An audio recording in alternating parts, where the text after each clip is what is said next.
On October 12, 1939, the aftermath of the German invasion of Poland continued to shape the landscape of the war. With Poland fully occupied by Nazi Germany and the Soviet Union, Germany officially formalized the administrative structure for the portion of Poland not directly annexed into the Reich.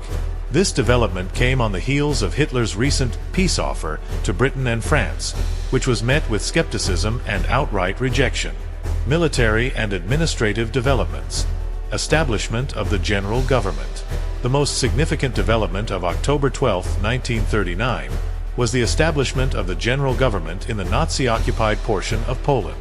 The regions of Poland that were not annexed to Germany or the Soviet Union were now placed under a new administrative unit, which was centered in Krakow, with Wawel Castle designated as the seat of the government. Hans Frank, a prominent Nazi official, was appointed the Governor-General of this newly established entity.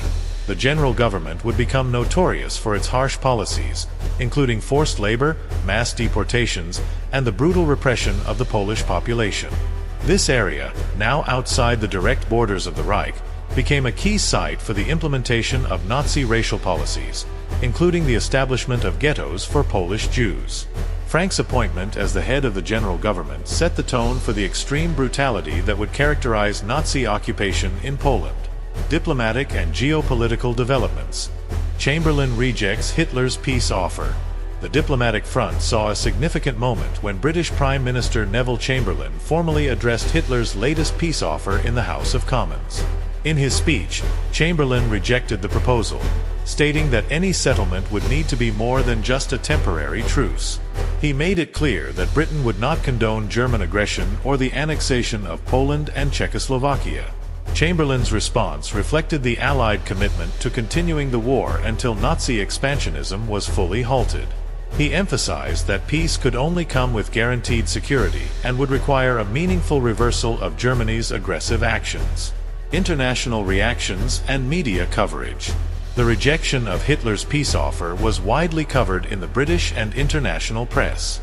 British newspapers echoed Chamberlain's sentiments, stressing the need for a decisive stand against Nazi aggression.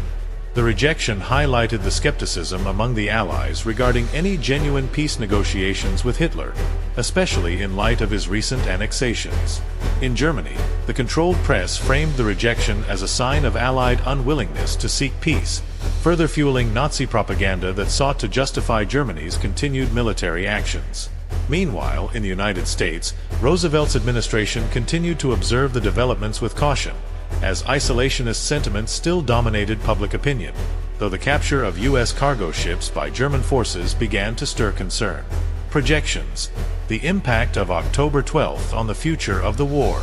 The establishment of the general government on October 12, 1939, marked the beginning of one of the most brutal occupation regimes in Europe. This administrative move paved the way for the atrocities that would later define the Nazi regime's genocidal policies in Poland. For the Polish people, this day represented a grim new reality of oppression and exploitation. On the diplomatic front, Chamberlain's firm rejection of Hitler's peace offer signaled that Britain and France were not interested in a temporary or superficial settlement.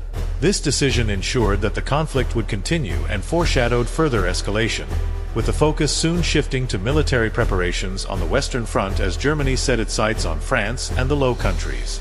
As October progressed, the world braced for the widening of the conflict, with both sides preparing for the next phase of war.